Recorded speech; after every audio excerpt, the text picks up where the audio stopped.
one last question to all of you, and please answer as briefly as you can. The Hajj has just happened. What does the Hajj mean to you individually as Muslims, especially in this time of rising Islamophobia in the West? Haroon? What has happened is that the more Islamophobia there is in the world, more Muslims are turning to Islam, you know.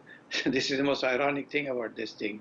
More women are wearing the hijab, more daughters are wearing the hijab than their mothers ever did. There are arguments going on in the households saying parents are telling their daughters in Europe and in America and Canada not to wear the hijab, but they insist on doing it because the Islamic identity is becoming more and more important. And part of the reason, only part of the reason, is all the Islamophobic nonsense that is going on. And the more you demonize people, the more they're finding refuge in their Islamic identity. And more people are going to Hajj every year. Sami, Fortune, do you agree?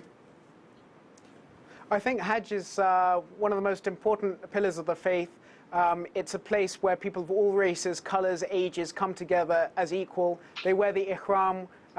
There's no ostentation, there's no rich, there's no poor, they're all equal before God. I do understand the concerns and the accommodation, but I'll just finish with one interesting early quote that I came across when they were destroying the Prophet ﷺ's house in the sort of 8th century, the Umayyads, when they were building the new mosque. And one of the residents in Medina said, "It is such a shame that they didn't keep it, so that if only people from around the world who are striving for material goods, who are arguing over nonsense and stupid things, would see what the simplicity was sufficient for the Prophet." And so I think Hajj is wonderfully important. It's a fantastic thing, but we should be concerned and we should try and record our heritage. And the Saudi government has done a fantastic job purely with the numbers. People like Prince Sultan bin Salman continue to forward the heritage. You have UNESCO World Sites now.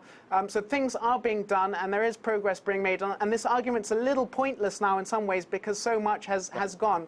But we have to look at the context of education and poverty and the primacy of religious visitation and Hajj. Jamal Khashoggi, final word. What does the Hajj mean to you, especially in this time of increasing Islamophobia in the West? I think the Hajj can send a positive message to counter Islamophobia and Islamophobic.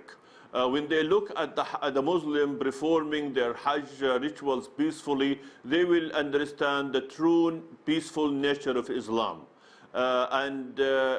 Saudi Arabia is very keen to do that, very keen to send that positive message and let the world look at how Muslims perform their duties and devotion to God in such a peaceful environment. And that's what we need to keep.